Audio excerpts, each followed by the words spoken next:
Hello there, Bic Benedict here. We're playing God of War 3 Remastered on Chaos difficulty, and this is my Pain Plus guide and walkthrough. We're currently on Installment the 5th. It is entitled Hades Cerberus Mongrel Boss Fight. So, it's not technically a boss fight, but I'm going to be calling it a boss fight.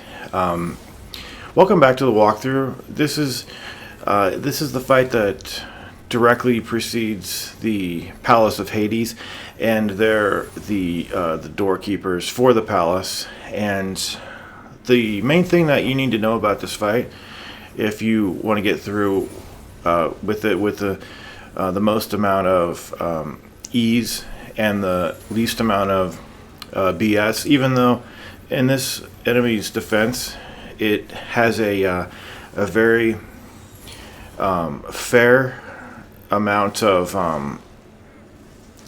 the projectile that it shoots out.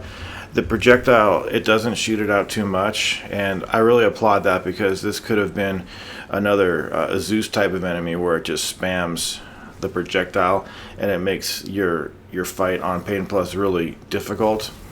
And as I mentioned in the previous video, the projectile that these enemies have can just be blocked, and it's notoriously inaccurate too. So even if you do accidentally parry it, you might not even send it back to the beast in question because of it's being inaccurate when it flies over to you. So you're going to be inaccurate sending it back too. But I think just the fact that you have parried a projectile is enough to have violated a rule. So just be careful about that. And you might be wondering, what in God's name are you doing here?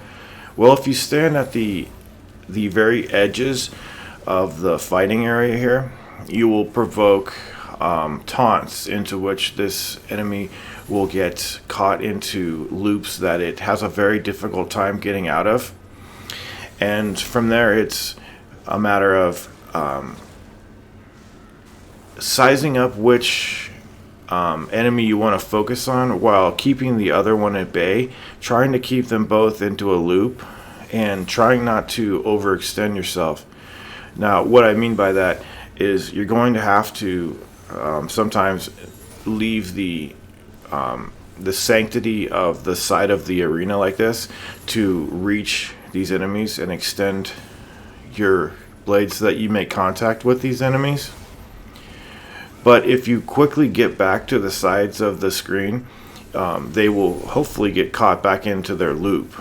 So it's really nice the way they get caught in that, and that's one of the trademarks of God of War 3's engine, is that enemies get caught in that sort of a perpetual taunt animation.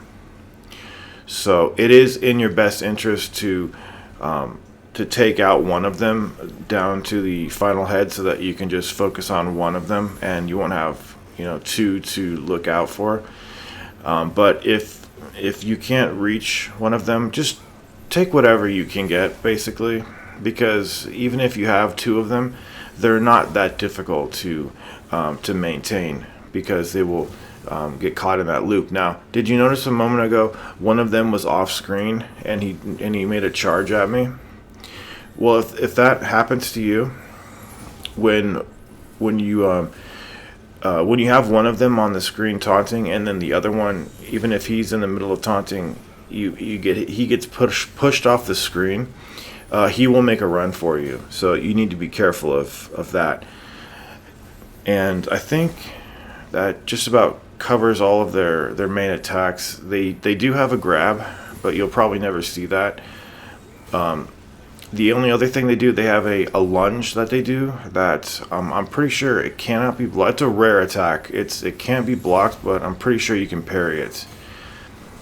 This is an enemy that you'll see later in the game, but it's obviously not the same size as that enemy, and this enemy doesn't spew dogs from its mouth. So it's not a breeder. It's just one of the larger mongrel type of enemies.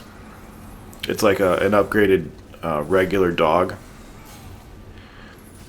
And as much as you might think that this is not skillful, there is a certain degree of of aptitude that you have to keep these dogs at bay.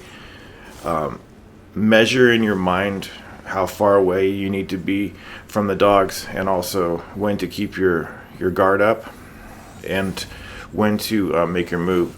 Generally speaking, once you sever a head, you want to combat roll to the far side of the screen, but these dogs, they can run quite fast, so you need to be careful of that.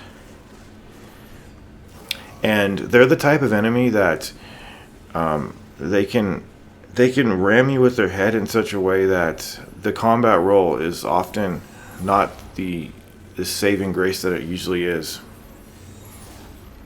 So you need to adapt and roll in more of a rhythm than just spamming the button.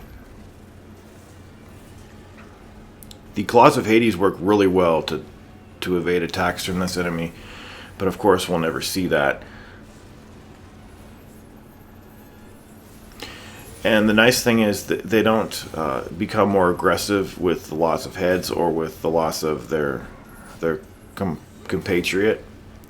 But I think that's just about it. Once you see their face glowing, you need to block so that you don't accidentally send that projectile back. And then that's it. That will be the totality of the 5th installment. I will see you in the 6th. Please take care.